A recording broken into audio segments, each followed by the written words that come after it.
Yeah, I'm Roger Reddick. We're here in Hayden, Indiana, which is located in Spencer Township, Jennings County. And I'm here today to tell a little bit about the Hayden Historical Museum. It was established in 1990, and we wanted to create a museum to showcase the various aspects and heritage of our local history here in Spencer Township. We acquired a building that belonged to Ed Wickham and his family, originally built as a chicken house in 1947. But no longer used for that purpose. And the family donated the building and the property adjoining the building to the organization, and we formed as a nonprofit. Got 8 board of directors, all volunteers. We are sustained by membership dues and donations. We wanted to create the museum to house the artifacts and items, documents, photographs that tell the story about Hayden and Spencer Township. So as we expanded, we wanted to pick the various topics we thought should be enhanced. And of course, one of those topics was Edgar Wickham, who was born and raised on this property, graduated from Hayden High School in 1935, went on to become a navigator with the first B-17 bombers in the service of World War II, and it's got a unique story where he was captured and held prisoner.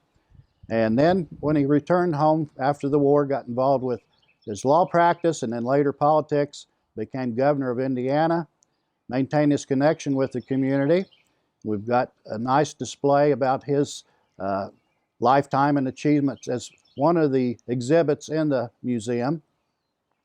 Another area of the museum, we wanted to recreate different time periods, different rooms of a house. We've got a bedroom display, artifacts from local families that was donated before 1900.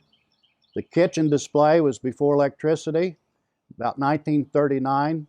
And then the living room depicts the time period about 1965. Again, the artifacts and items all donated by local families to fit those time periods. One of the areas in the museum is a salute to agriculture. Most of the people that moved here when the township was founded became farmers, and farming is still an important economic aspect of the local community. Not as many farmers today as we used to have, but we thought it was important to highlight the agricultural heritage, so we have a display honoring the farmers, farm communities, and ag businesses for the area. The 3 churches in the township are still active. It's a Hayden United Methodist Church, the Hayden Baptist Church, and the St. Joseph Catholic Church south of Hayden in the Four Corners community. And we have a display for all 3 churches as part of the museum. The school at Hayden, before we had transportation, this township was dotted with several one-room schoolhouses, close enough for the population to walk to school. The bigger school in Hayden was for 8th grade and up.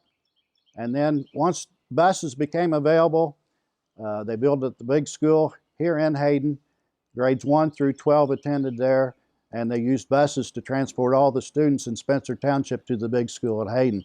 So we have a nice school display. A lot of artifacts from the former Hayden High School, which closed in 1960.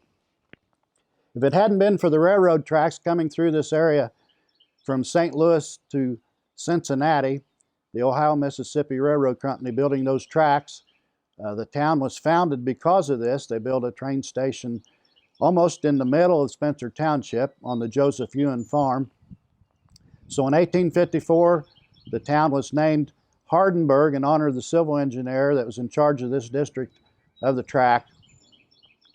And soon the town grew around the train depot. Having a train track run through your town is like having an interstate highway today, and having a siding with the train station is like having a clover leaf where you have access to your local community.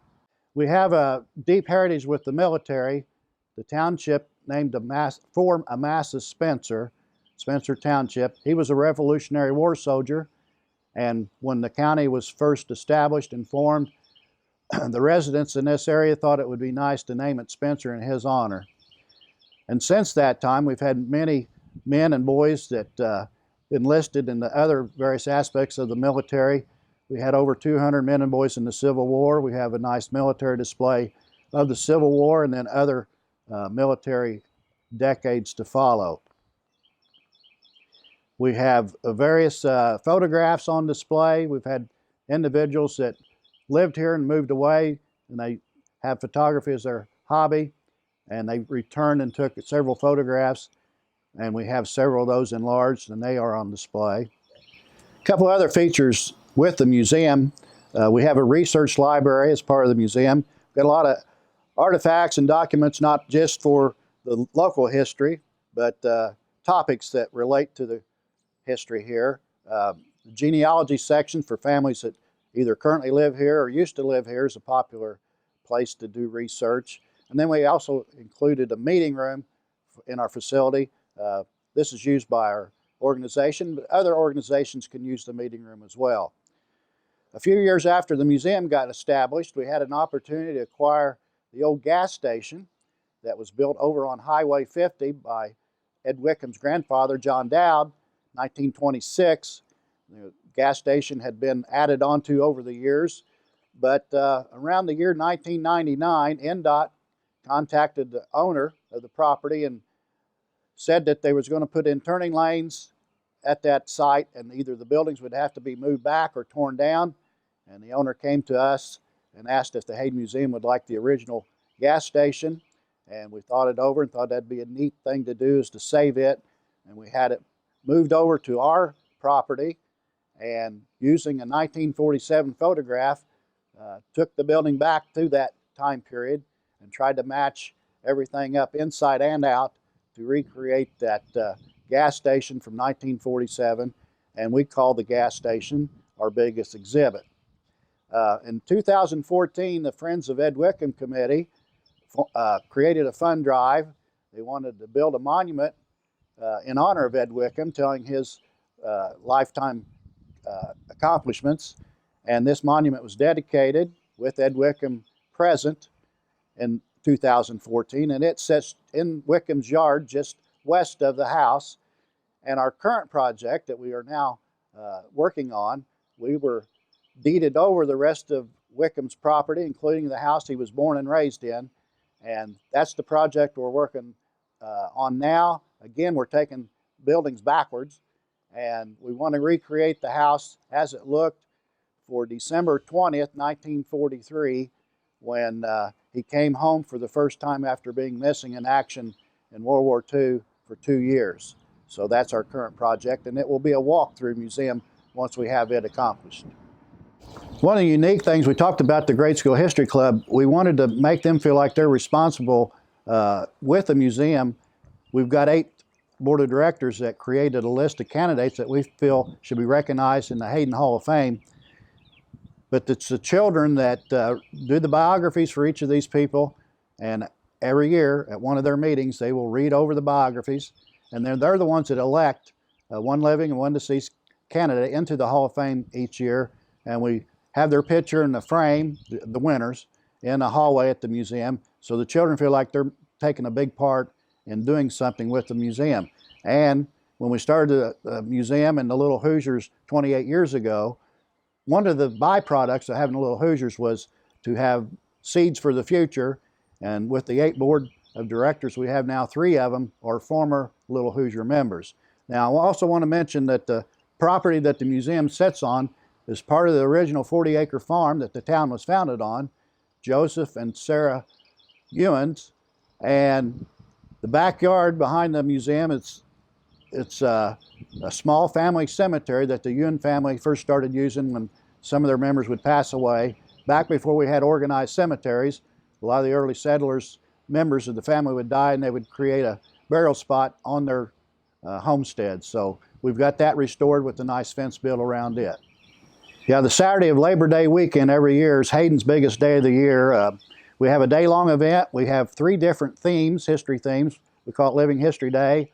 Our one theme is called Pioneer Days, where we recreate the pioneer life with crafts and exhibits. We have another day we call it Harvest Past. It's Antique Tractor Show. We have steam engines, various demonstration exhibits for that. And then newest Living History Days called Auto Days, D-A-Z-E, gone by, and that's an antique car and truck show. A lot of people in the community have restored old cars and trucks, and that gives them a chance to show the cars and trucks off. It's a day-long event. We have a lot of activities. The buildings are all open. The Spencer Township Volunteer Fire Department has an annual chicken barbecue. It's their biggest fundraiser for the year. And like I say, it's the biggest day of the year for Hayden. We draw in a lot of people, past and present, like a homecoming for people. And finally, if anyone's interested in visiting the museum, you can find us on Facebook, Hayden Historical Museum, Hayden, Indiana. We are a nonprofit organization. All those staff are volunteers. We are supported by membership dues and donations. We publish a quarterly newsletter called the Hayden Spirit, and that gets sent out either through the mail or how you prefer. We can email copies, but this is something it's an 8-page newsletter that has photographs and history stories and then current events. Keeps everybody posted. We have close to 400 members across the country that gets our newsletter. But then again, find us on Facebook and get the information, phone number or email if you want to set up an appointment to take a tour of the museum.